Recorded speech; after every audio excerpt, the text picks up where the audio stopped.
Hi, my name is Shana Zaranakwi, and I have done my environmental project on water contamination. So, what is water contamination? Water contamination occurs when certain chemicals or microorganisms end up contaminating river, lakes, ocean, or any other large body of water or small streams, or technically any, water system that we have out here. This end result causes hazardous effects to animals and humans as well, and is something that needs to be taken care of immediately, or it would end up having a huge toll on our environment. Water contamination is a pretty serious thing because most of our planet is obviously made of water, so we need to take care and, put some actions towards keeping our waters safe. Now, what are some of the causes for water contamination? Well, the first one is industrial waste. And what this is where when industries produce a tremendous amount of waste which contains toxic chemicals and pollutants, causing air pollution and damage to our environment and us as well.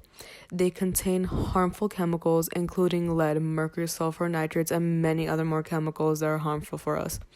Many industries not having a proper waste management system, or they don't end up draining they end up draining waste in fresh water, which then ends up in rivers and then later into our ocean.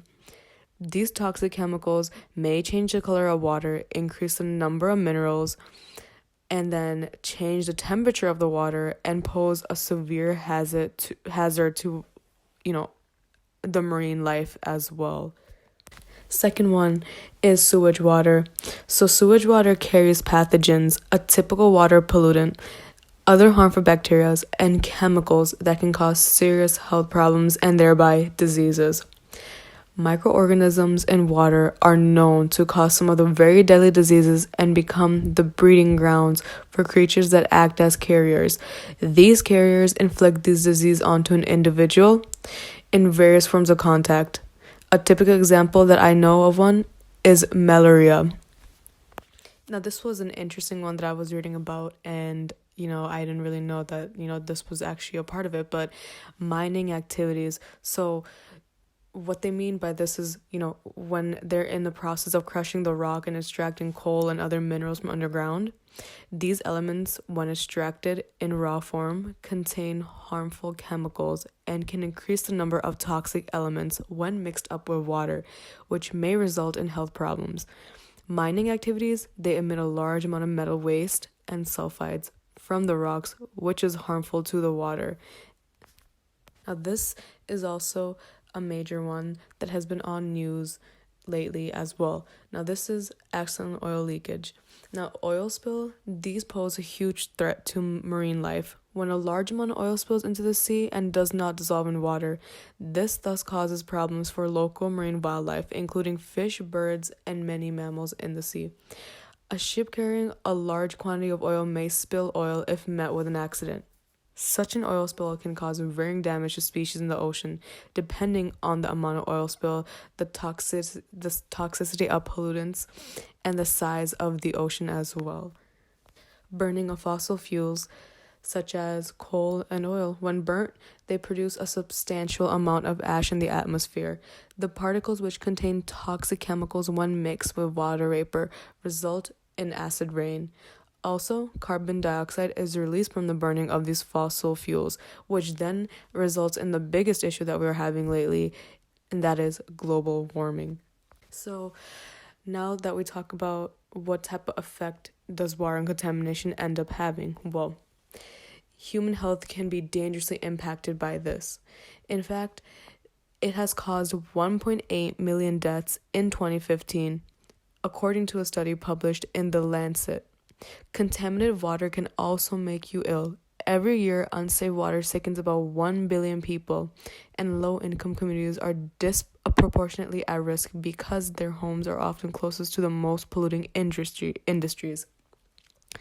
Waterborne pathogens in the form of disease-causing bacteria and viruses from human and animal waste are a major cause of illness from contaminated drinking water. Disease spread by unsafe water might include cholera, giardia, and typhoid. Even in wealthy nations, accidental or illegal release from sewage treatment facilities, as well as runoff from farms and urban areas, contribute harmful pathogens in our waterways. So, how can water contamination be avoided? Well, first of all, we ourselves have to take action.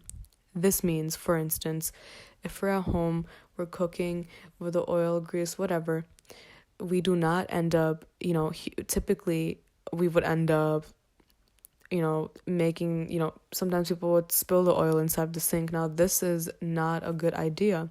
Usually, what other ways you can do is usually you can put a jar and then put that oil in there instead of putting oil in the sink, which will lead into the pipes, and this is going to lead out basically to the water.